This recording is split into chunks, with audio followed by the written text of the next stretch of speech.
जय हिंद साथियों। तो कैसे हैं? चलिए आशा करता हूँ कि अच्छे होंगे, जहाँ होंगे एकदम मस्त होंगे, तंदुरुस्त होंगे, ठीक ना। तो आइए आज के क्लास 6 हिस्ट्री का जो बुक है NCERT उसका 3rd चैप्टर हम लेकर के आए हैं, जो कि पूरे एक्सप्लेन के साथ हम क्या करेंगे कि इसको पढ़ेंगे।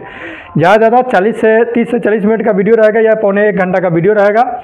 वीडियो में बने रहिए, एक से एक टॉपिक और ये जो बात बोलते हैं क्या बोलते हैं, एक से एक शब्द से आप परिचित होंगे। नाम इस चैप्टर का है आरंभिक नगर। आरंभिक जो नगर था, शुरुआत वाला जो नगर बना, ठीक ना, वो किस प्रकार से, मतलब क्या आज का जो नगर है क्या पहले भी वैसा ही था, है ना। इस चैप्टर में इस सवाल के जवाब को जानने का कोशिश हम लोग करेंगे। देखिए, पुराने भवन का संरक्षण, पुराने भवन का संरक्षण, जो पुराना भवन है उसका संरक्षण मतलब बचाना, ठीक ना।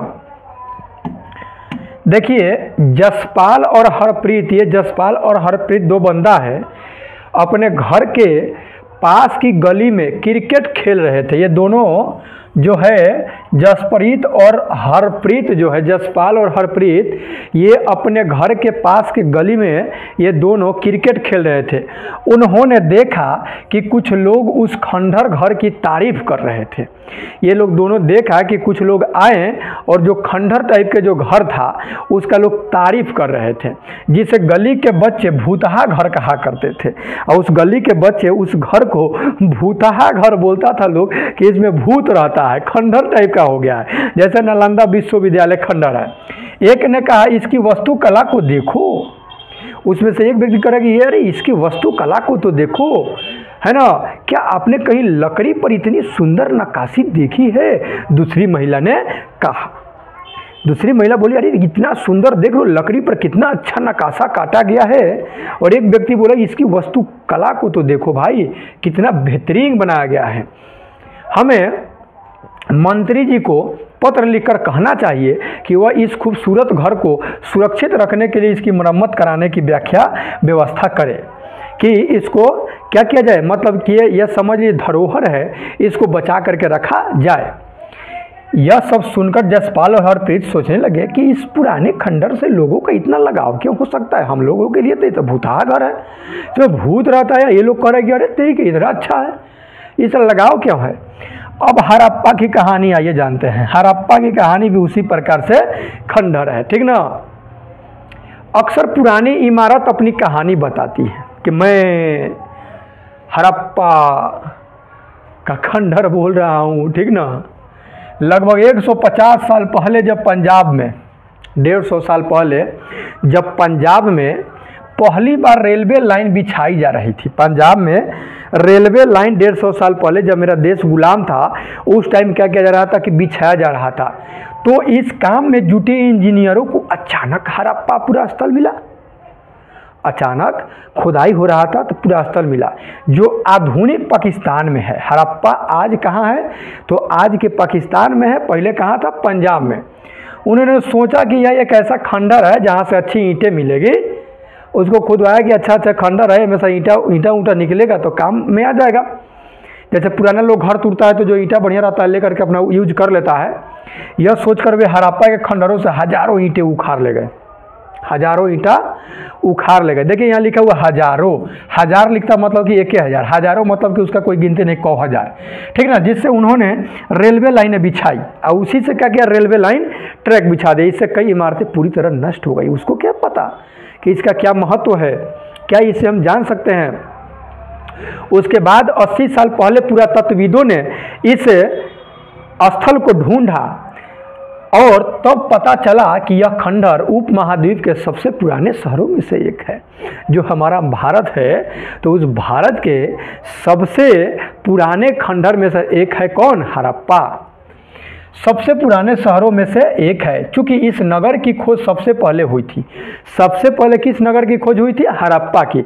इसीलिए बाद में मिलने वाले इस तरह के सभी पुरा स्थलों में जो इमारतें और चीज़ें मिली उन्हें हड़प्पा सभ्यता की इमारतें कहा गया। उसके बाद में जितना मिला सबको कहा गया कि हड़प्पा सभ्यता का ये सब क्या है? इमारत है, क्योंकि पहले हड़प्पा मिला था।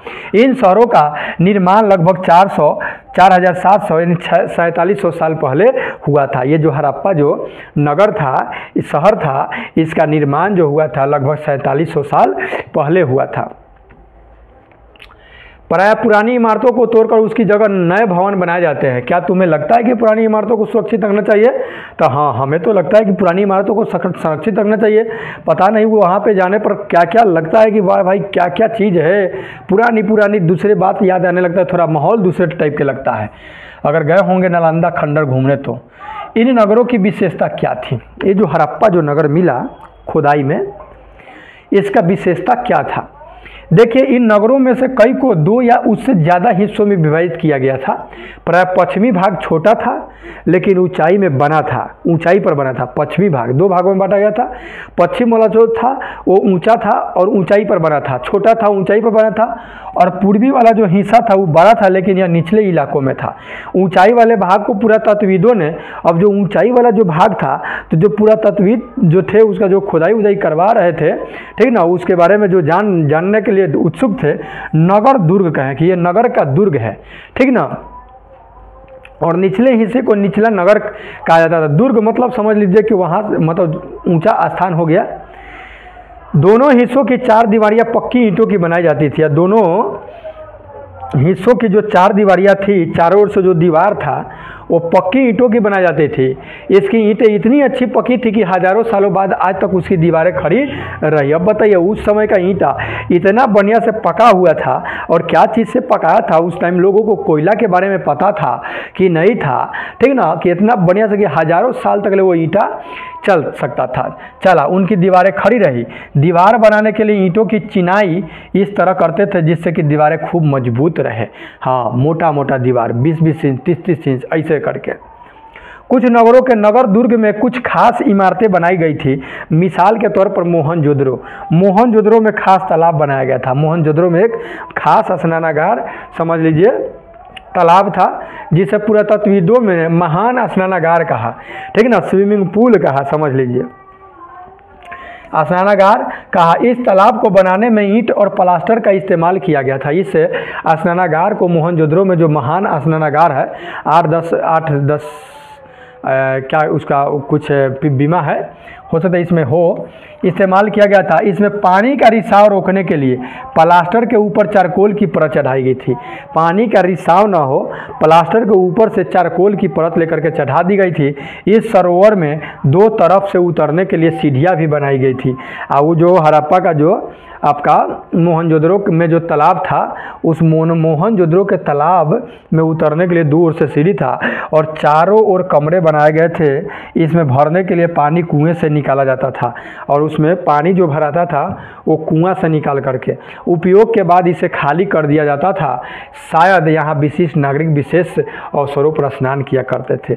ऐसा अनुमान पुरातत्वविदों को लगा है कि यह जो स्नानागार था ये विशेष कोई नागरिक विशेष अवसर होता था ना, तब क्या करता था लोग कि वहाँ पे स्नान करता था।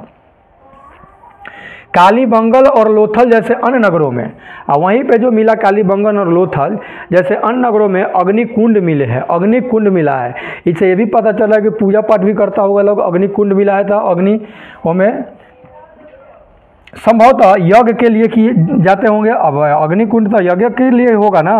हड़प्पा, मोहनजोदड़ो और लोथल जैसे कुछ नगरों में बड़े बड़े भंडार गिरी भी मिले हैं, ठीक ना। बड़ा बड़ा भंडार गिरी भी मिला हुआ है। मतलब भंडार गिरी मतलब कोई ना कोई चीज़ का भंडार लोग करता था। भंडार देखिए, ये जो यही जो है पश्चिम वाला जो हिस्सा है, ठीक ना, भारत के, इधर मोहनजोदड़ो हो गया, सिंधु नदी हो गया, सुतकाको है, चहुंदरो है, धौलावीरा है, सुरकोतदा है, लोथल है, इधर और सब है। गंभेरी वाला है, कालीबंगन, राखीगढ़, हड़प्पा, रावी नदी के है, चिनाब नदी, झेलम नदी, ये सब तो उधर से आता है। 6 नदी बह करके सिंधु बन जाता है। उप महाद्वीप के आरंभिक नगर, मतलब ये सब जितना भी आपको देख रहे हैं, सुतकाको, मोहनजोदड़ो, सिंधु नदी, सिंधु नदी छोड़ दीजिए, चहुंदरो, धौलावीरा, ये सब जो है आरंभिक क्या था, नगर था, शुरू वाला लोग नगर था वहाँ पे, ठीक है। आइए देखते हैं आगे। यही स्नानागार है, महान स्नानागार है, ठीक ना, स्नान करने वाला तालाब है, दो ओर से क्या है सीढ़ी है, एक ओर से इधर से दो ओर से सीढ़ी है, बाकी चारों ओर घर उड़ बना हुआ था, ये सब मिला। भवन और नाले और सड़कें, उस टाइम के देखा जाएगा कि भवन और नाला कैसा। हड़प्पा नगरों में ईंटों की चिनाई, ईंट की चिनाई है। चिनाई मतलब देख ले कैसे चिनाई किया गया, चिनाई मतलब जोड़ाई, ईंट को कैसे जोड़ा गया है। यहाँ तो ईंट जोड़ाता है कुछ इस प्रकार से, ऐसे मान लीजिए तो फिर ऐसे रहता है ना। आइए देखिए कैसे चिनाई किया गया है। इन नगरों के घर आमतौर पर 1 या 2 मंजिले होते थे। आमतौर पर देखा गया कि 2 तल्ला या 1 तल्ला ही होता था, बिल्डिंग के बिल्डिंग नहीं होता था। घर के आंगन के चारों ओर कमरे बनाए जाते थे, बीच में हो गया आंगन, चारों ओर से हो गया कमरे। अधिकांश घरों में एक अलग स्नान घर होता था। अधिकांश घरों में अलग एक स्नान घर होता था नहाने धोने के लिए, और कुछ घरों में कुएं भी होते थे। बताइए, रेलवे लाइन में बिछता ने, मान लीजिए कि ये सब मिलता, अन्य हम लोग पढ़ते, अन्य इतिहास के बारे में जानते। कई नगरों में ढके हुए नाले थे। कई नगर ऐसा भी मिला जिसमें नाला जो हुआ था वो ढका हुआ था। इन्हें सावधानी से सीधी लाइन में बनाया जाता था। हर नाली में हल्की ढलान होती थी, हर लाइन में हल्की ढलान होती थी। ढलान फिर ऊपर नीचे ढलान ऐसे करके होता था ताकि पानी आसानी से बह सके। अक्सर घरों की नालियों को सड़कों की नालियों से जोड़ दिया जाता था। घर के नाली को सड़क के नाली से लोग जोड़ देता था, जो आमतौर पर आज भी बनता है, जो बाद में बड़े नालों में मिल जाती थी। नालों के ढके होने के कारण इनमें जगह जगह पर मेन होल बनाए गए थे। ढके होने के कारण जहीं तहीं मेन होल बनाया गया था, जो कि आज भी होता है, उसको हटा दिया जाता है। गर्मी के बरसात के दिनों में पानी जाता है, पूरा साफ हो जाता है, जिसके जरिए इनके देखभाल और सफाई की जा सके। घर, नाले और सड़कों का निर्माण योजनाबद्ध तरीके से एक साथ किया जाता था। अब इस पढ़ने से फायदा क्या है भाई? तो यही फायदा है कि उस टाइम कैसे कैसे था, उसी चीज़ को लोग आज हम क्या करेंगे, अपने जीवन में उतारेंगे, अपने प्रयोग में करेंगे। उसी तरह से नाला नाली हम बनाएंगे, क्योंकि वो अच्छा था। नकल मतलब क्या करता है, लोग अच्छे का ना करता है। नगरीय जीवन, अब हम जानेंगे कि नगरीय जीवन, नगर में जो लोग रहता था उसका जीवन कैसा था। हड़प्पा के नगरों में बड़ी हलचल रहा करती होगी। हड़प्पा के जो नगर था उसमें बड़ी हलचल रहा करती होगी। यहाँ पर ऐसे लोग रहते होंगे जो नगर की खास इमारतें बनाने की योजना में जुटे रहते थे। यह संभवतः यहाँ के शासक थे, शासन करने वाले थे। यह भी संभव है कि ये शासक लोगों को भेजकर दूर दूर से धातु, बहुमूल्य पत्थर और अन्य उपयोगी चीज़ें मंगवाते होंगे, है ना। शायद शासक लोग खूबसूरत मन को तथा सोने चांदी से बने आभूषणों जैसे कीमती चीज़ों को अपने पास रखते होंगे। इन नगरों में लिपिक भी होते होंगे, लिखने का काम, जो मुहरों पर तो लिखते ही थे और शायद अन्य चीज़ों पर भी लिखते होंगे जो बच नहीं पाई है। इसके अलावा नगरों में शिल्पकार स्त्री पुरुष भी रहते थे। पत्थर पर नक्काशी काटने के लिए स्त्री और पुरुष भी रहते थे, जो अपने घरों या किसी उद्योग स्थल पर तरह तरह के चीज़ें बनाते होंगे। लोग लंबी यात्राएं भी करते थे और वहां से उपयोगी वस्तुएं लाते थे, और साथ ही लाते थे सुदूर देशों के किस्से कहानियां, और दूर दूर के देश के किस्सा कहानियां भी लाते थे। मिट्टी से बने कई खिलौने भी मिले हैं। अब माटी से बना हुआ कई खिलौना भी है जिनसे बच्चे खेलते होंगे। नगर में रहने वाले लोगों का एक सूची बनाइए। क्या इनमें से कुछ ऐसे लोग हैं जो मेहरगढ़ जैसे गाँव में भी रहते हैं? देखिए, सबसे ऊपर मोहनजोदड़ो की एक सड़क है। ये जो है ऊपर, ये आपका सड़क है, ठीक है। बीच में नाला है, एक सड़क और उसमें बना नाला, ऊपर एक कुआं है, बाईं और नीचे हड़प्पा की एक मुहर है। इधर देख रहे हैं मुहर है, ये बाईं ओर जो है मुहर है, ये वाला। ये जो आपको दिखाई दे रहा है ये मिट्टी के बना हुआ लड़के के खेलने वाला सामान है। लिपि उपमहाद्वीप में पाए गए लेखक का प्राचीनतम उदाहरण। विद्वानों ने इसे पढ़ने की कोशिश की है कि क्या लिखा हुआ है। विद्वान इसको पढ़ने की कोशिश किए हैं, लेकिन अभी तक यह पता नहीं चल पाया कि इसका अर्थ क्या होता है। दाईं ओर नीचे पक्की मिट्टी का खिलौना है। लड़का सबके हाथी घोड़ा खेले वाला है। नगर और नए शिल्प देखिए। आओ अब कुछ ऐसी चीज़ों के बारे में अध्ययन करें, जो हड़प्पा के नगरों से प्राप्त हुई है। जो हड़प्पा के नगर जब खुदाई हुआ था तो कुछ ऐसे भी चीज़ प्राप्त हुए। पुरातत्वविदों को जो चीज़ें वहाँ मिली है उनमें अधिकतर पत्थर, शंख, तांबे, कांसे, सोने और चांदी जैसे धातुओं से बनाई गई थी। तो हॉय तो मिला होगा तो माला माल हो गया होगा लोग, सोना और चांदी से बना हुआ सामान। तांबे और कांसे से औजार, हथियार, गहने और बर्तन बनाए जाते थे। सोने और चांदी से गहने और बर्तन भी बनाए जाते थे उस टाइम भी। यहाँ मिली सबसे आकर्षक वस्तुओं मन के बाट और फलक है। देखिए कितना बेहतरीन गहना गुड़िया उस टाइम का है, ठीक ना। ये क्या है, ऊपर ये पत्थर है, लग रहा है कि जैसे ठोस कार्बन डाइऑक्साइड है।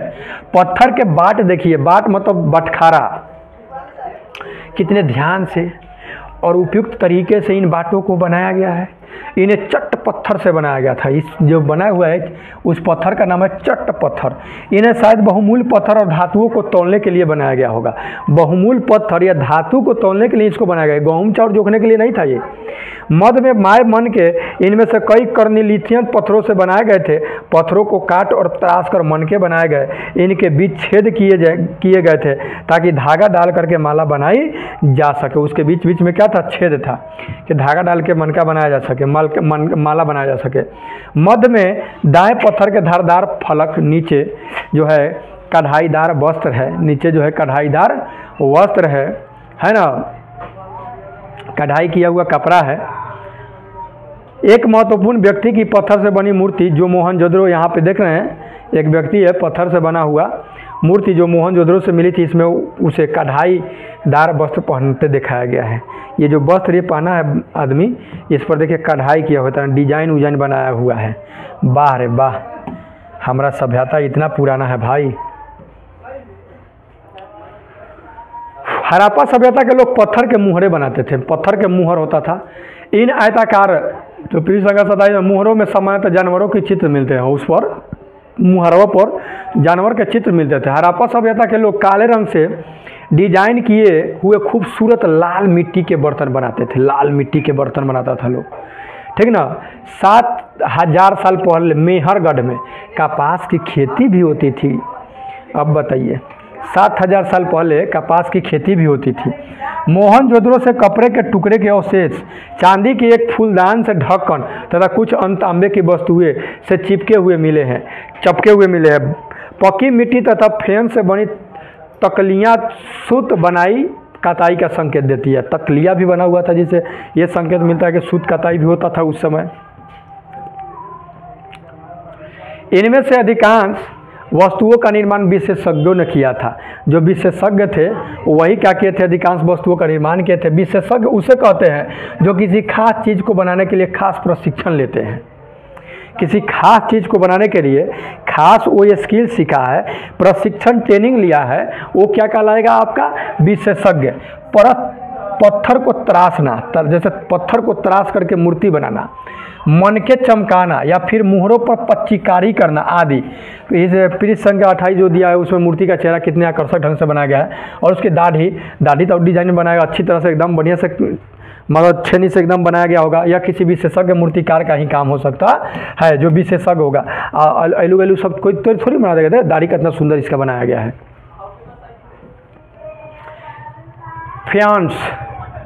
फ्यांस देखिए, पत्थर और शंख प्राकृतिक तौर पर पाए जाते हैं। पत्थर और शंख ये नेचुरल है, आर्टिफिशियल नहीं है, पत्थर लोग बनाता नहीं है। लेकिन फ्यांस को कृत्रिम रूप से तैयार किया जाता है। अब फ्यांस जो है यह कृत्रिम रूप से तैयार होता है। बालू या स्फटिक पत्थरों के चूर्ण को गोंद में मिला करके उसमें उनसे वस्तुएं बनाई जाती थी। उसके बाद उन वस्तुओं पर एक चिकनी परत चढ़ाई जाती थी। इस चिकनी परत के रंग प्राय नीले या हल्के समुद्री हरे होते थे, हल्के समुद्री। फ्यांस में से मन के चूड़ी या काले बाले और छोटे बर्तन भी बनाए जाते थे फ्यांस से, जो कि कथी मिलाया जाता था कृत्रिम रूप से। इसमें क्या मिला जाता था, पत्थरों के चूर्ण और गोंद मिला करके। बालू या स्फटिक पत्थरों के चूर्ण को गोंद में मिला के बनाया जाता था। देखिए जो बनाया गया हाथ टाइप के लग रहा है। कच्चे माल की खोज में, कच्चा माल उन पदार्थों को कहते हैं जो या तो प्राकृतिक रूप से मिलते हैं या फिर किसान या पशुपालक उनका उत्पादन करते हैं। जैसे मान लीजिए कि रुई हो गया, गन्ना हो गया, कच्चा माल हो गया, उससे चीनी जो बन गया वो पक्का हो गया। जैसे लकड़ी या धातुओं के अयस्क प्राकृतिक रूप से उपलब्ध कच्चे माल है, इनसे फिर कई तरह की चीज़ें बनाई जाती है। मिसाल के तौर पर किसानों द्वारा पैदा किए गए कपास को कच्चा माल कहते हैं। कपास कच्चा माल है, उससे जो बन जाएगा धागा हुआ, जिसके बाद कताई बुनाई करके कपड़ा तैयार किया जाता है। हड़प्पा में लोगों को कई चीज़ें वहीं मिलती है, वही मिलती थी, लेकिन तांबा, लोहा, सोना, चांदी, बहुमूल्य पत्थर जैसे पदार्थों को वे दूर दूर से आयात करते थे, दूर दूर से वो क्या करते थे, मंगाते थे। आज देखिए लड़का का खिलौना है, गाड़ी है, बताइए उस टाइम गाड़ी चलाता था लोग। हड़प्पा के लोग तांबे का आयात संभवतः आज के राजस्थान से करते थे। आयात हड़प्पा के लोग जो थे राजस्थान से करते थे, मंगाते थे काची को, तांबा को। यहाँ तक कि पश्चिमी एशियाई देश ओमान से भी तांबा के आयात किया जाता था। पश्चिम एशियाई जो देश था ओमान, वहाँ से भी तांबा को मंगाता था लोग। कांसा बनाने के लिए तांबे के साथ मिलाई जाने वाली धातु टीन का आयात आधुनिक ईरान से, टीना कहाँ से, ईरान और अफगानिस्तान से लोग करता था। सोने का आयात आधुनिक कर्नाटक से, ठीक ना। बहुमूल्य पत्थर का आयात गुजरात, ईरान और अफगानिस्तान से किया जाता था, अलग अलग जगह से मंगाता था लोग, ठीक ना। तो याद रखिएगा, कांसा बनाने के लिए तांबे का साथ मिलाई जाने वाली जो धातु टीन, इसका आयात कहाँ से था, ईरान से और अफगानिस्तान से। ईरान और अफगानिस्तान से टीन। सोना का आयात आधुनिक कर्नाटक से करता था। बहुमूल्य पत्थर का आयात गुजरात से, ईरान और अफगानिस्तान से करता था लोग। चीज़ों को एक जगह से दूसरी जगह कैसे ले जाया जाता था, इन चित्रों को देखो। एक खिलौना है और दूसरी एक मुहर है, खिलौना या मुहर है। क्या तुम बता सकते हो कि हड़प्पा के लोग यातायात के लिए किन साधनों का प्रयोग करते थे? पिछले अध्यायों में क्या तुमको पहिए वाले वाहनों की जानकारी दी गई थी? तो पहले तो ये नहीं थे, लेकिन हाँ ये था कि पहिया का खोज हुआ था। नगरों में रहने वालों के लिए भोजन। नगर में जो लोग रहता था वो क्या खाता था? देखिए, लोग नगरों के अलावा गांवों में भी रहते थे, वे अनाज उगाते और जानवर भी पालते थे। किसान और चरवाहे के ही शहरों में रहने वाले शासकों, लेखकों और दस्तकारों को खाने का सामान देते थे, जो कि आज भी है। शहर के लोग खेती थोड़ी करता है, गांव देहात से ही तो खेती होकर अन्न पानी जाता है। पौधों के अवशेषों से पता चलता है कि हड़प्पा के लोग गेहूं, जौ, दालें, मटर, धान, तिल और सरसों उगाते थे। इतना सारा मिला जुला करके सब उगावे करता था, लोग उगाते थे। जमीन की जुताई के लिए हल का प्रयोग एक नई बात थी और जमीन के जुताई के लिए हल का प्रयोग करता था। हड़प्पा काल के हल तो नहीं बच पाए हैं, हड़प्पा काल के हल लोग नहीं बच पाया है, क्योंकि वह प्राय लकड़ी से बनाए जाते थे। तो हड़प्पा काल के जो हल था वो काथी से था, लकड़ी का बना हुआ था। लेकिन हल के आकार के खिलौने मिले हैं, लेकिन हल के आकार का देखिए एक खिलौना मिला है। इससे ये पता चल रहा है कि मतलब कि लोग हल भी जोतता था। इस क्षेत्र में बारिश कम होती है, इसलिए सिंचाई के लोगों ने कुछ तरीके अपनाए होंगे। संभवतः तो पानी का संचय किया जाता होगा, पानी को इकट्ठा, और ज़रूरत पड़ने पर उससे फसलों की सिंचाई की जाती होगी। ज़रूरत पड़ने पर उससे फसल की क्या करता होगा लोग, सिंचाई।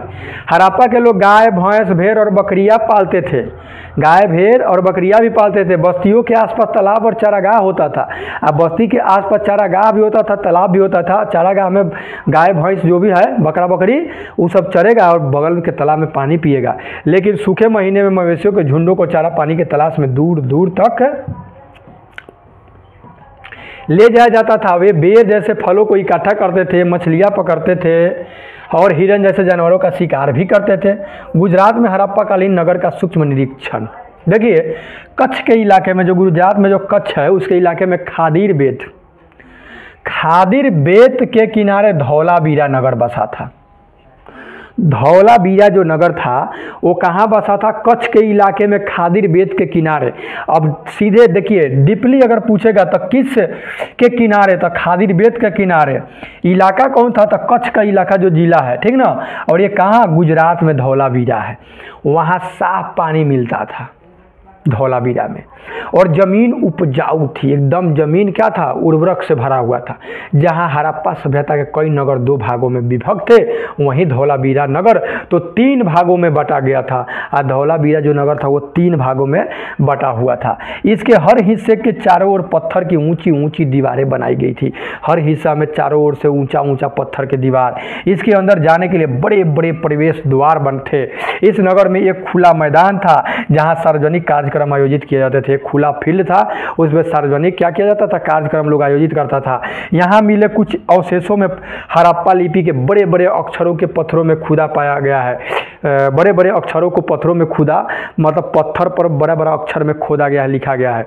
अभिलेखों को संभवतः लकड़ी में जरा गया था, जो अभिलेख था उसको लोग लकड़ी में जड़ दिया था, मतलब पत्थर पर अभिलेख खोद करके और बाद चारों ओर से लकड़ी में, मतलब जैसे हम लोग कैसे फ्रेमिंग करता है लोग फोटो को। यह एक अनोखा अवशेष है क्योंकि आमतौर पर हड़प्पा के लोग मुहर जैसी छोटी वस्तुओं पर पाए जाते हैं। गुजरात की खंभात की खाड़ी में मिलने वाली साबरमती की एक उप नदी के किनारे बसा लोथल, साबरमती के एक उप नदी के किनारे बसा लोथल नगर ऐसे स्थान पर बसा था जहां कीमती पत्थर जैसा कच्चा माल आसानी से मिल जाता था। गुजरात के खंभात की खाड़ी में साबरमती जो है ना, वहाँ के उप नदी में एक जगह है, नगर था लोथल नगर, ठीक ना। माल आसानी से मिल जाता था, पत्थर मिला, कीमती पत्थर। यह पत्थरों, शंखों और धातुओं से बनाई गई चीज़ों का एक महत्वपूर्ण केंद्र था। कौन? आपका लोथल। इस नगर में एक भंडारगिरी भी था, भंडार करने वाला। इस भंडारगिरी से कई मुहरे और मुद्रांकन या मुहर बंदी यानी गीली मिट्टी पर दबाने से बनी उनकी छाप भी मिले हुए हैं, ठीक ना। लोथल का बंदरगाह, यह बड़ा तालाब लोथल का बंदरगाह रहा होगा जहां समुद्र के रास्ते आने वाली नावें रुकती थी। संभवतः यहाँ पर माल चढ़ाया या उतारा जाता था। यहाँ पर एक इमारत मिली है, यहाँ जहाँ संभवतः मनके बनाने का काम होता था। मनका भी, चूड़िया लहठी ये सब बनाता था लोग, ठीक ना।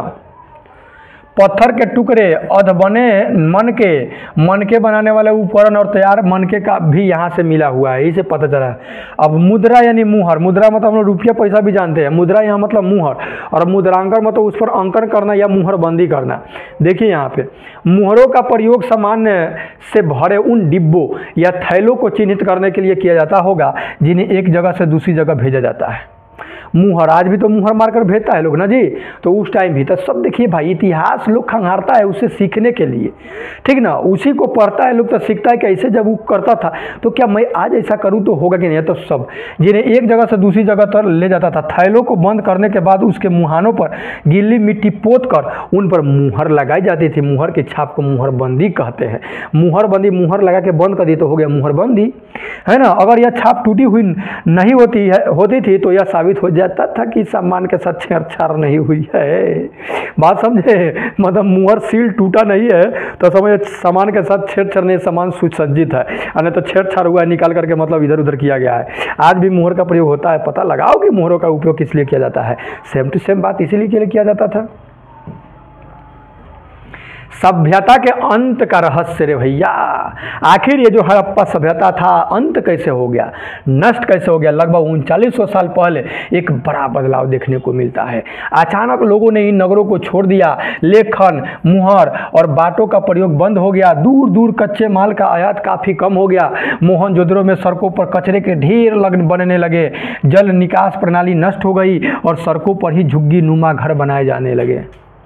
यह सब क्यों हुआ कुछ पता नहीं। कुछ विद्वानों का कहना है कि नदियाँ सूख गई थी, कुछ विद्वान कहते हैं कि नदियाँ सूख गई थी। अन्य का कहना है कि जंगलों का विनाश हो गया था। इनका कारण यह हो सकता है कि ये ईंटें पकाने के लिए ईंधन की जरूरत पड़ी थी। इसके अलावा मवेशियों के बड़े बड़े झुंडों पर से चारागाह और घास वाले मैदान समाप्त हो गए होंगे।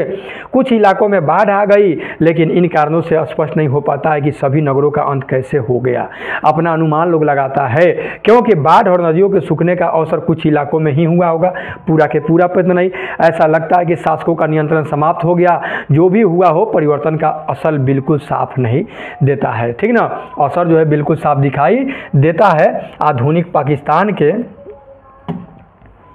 सिंध और पंजाब की बस्तियां उजड़ गई थी। कई लोग पूर्व और दक्षिण के इलाकों में नई छोटी बस्तियों में जाकर के बस गए। इसके लगभग 1400 साल बाद नए नगरों का विकास हुआ। इसके बारे में तुम अध्याय 5 और 8 में पढ़ोगे। अन्यत्र देखिए, अपने एटलस में मिस्र ढूंढो। एटलस में मिस्र ढूंढने के लिए कह रहा है, नील नदी के आसपास वाले इलाके को छोड़कर, जो नील नदी के आसपास का जो इलाका है उसको छोड़कर मिस्र का अधिकांश भाग रेगिस्तान है। और मिस्र का पिरामिड बना इतना रेगिस्तान में बना हुआ है। लगभग 500 साल पहले मिस्र में शासन करने वाले राजाओं ने सोना, चांदी, हाथी दांत, लकड़ी, हीरे, जवाहरात लाने के लिए अपनी सेनाएं दूर दूर तक भेजी। इन्होंने बड़े बड़े मकबरे बनवाए जिन्हें पिरामिड के नाम से जाना, बड़ा बड़ा ये मकबरा है, ठीक ना। जैसे ताजमहल को भी बोला जाता है कि मकबरा है ना। तो बूझ लीजिए कि बड़े बड़े पिरामिड बनाए गए मकबरा, राजाओं के मरने पर उनके शवों को इन्हें पिरामिड में दफना कर सुरक्षित रखा जाता है। भगवान तो याद है ना, बड़ा बड़ा पिरामिड लोग बनाते हैं, एगो आदमी के दफनावेला, गजब के बात है। इन शवों को मम्मी कहा जाता था। इसमें जो 100 लाश को जो दफनाया जाता था और बाद उस पर इतना बड़ा बड़ा पिरामिड बनाया जाता था, उसको मम्मी कहा जाता। उनके शवों के साथ और भी अनेक चीज़ें दफनाई जाती थी। इनमें खदान, पीने वाला पदार्थ, वस्त्र, गहना, बर्तन, वाद्य यंत्र बजाने वाला भी, हथियार, भाला बर्छा, जानवर भी शामिल है। कभी कभी शव के साथ उनके सेवक और सेविकाओं को भी दफना दिया जाता था। हे भगवान, सती प्रथा जैसा। सेवक जो सेवा के तरह ले भैया, तो वो अगर मर गया तो तू भी उसके साथ जाओ, जहाँ वो रहेंगे वहाँ सेवा तू भी करना। दुनिया के इतिहास में शवों को दफनाने की परंपरा को देखते ही मिस्र में सबसे ज़्यादा धन दौलत खर्च किया जाता था। तो ये सब पता चला कि भाई दफनाने में ही लोगों को इतना रुपया पैसा खर्चा, बाप जैसे जीने से ज़्यादा मरना बड़का लोग समझता होगा। तो ये था आपका तीसरा चैप्टर, ठीक ना। अब हम लोग इसके बाद चौथा चैप्टर देखेंगे। ये जब खत्म हो जा रहा है ना, तो इसके पूरे क्वेश्चन आंसर को हम लोग, क्वेश्चन आंसर क्या, ऑब्जेक्टिव क्वेश्चन, आरंभिक नगर के बारे में यही सब था, हड़प्पा, ठीक ना। तो अब इसके डिटेल भी इतना से तो कुछ होने वाला नहीं है, आगे हमको जानेंगे हाँ भाई खुदाई कौन करवाया हड़प्पा के, ये सब कौन कौन था, ठीक है। चलिए तो मिलते हैं नेक्स्ट वीडियो में, तब तक इजाज़त, take care and goodbye. ये बात खाली बस भेजा में जाने के लिए है, मतलब एक समझ लीजिए, उसके बाद तो अभी तो कॉम्पिटिटिव लेवल का तो बात अलग है।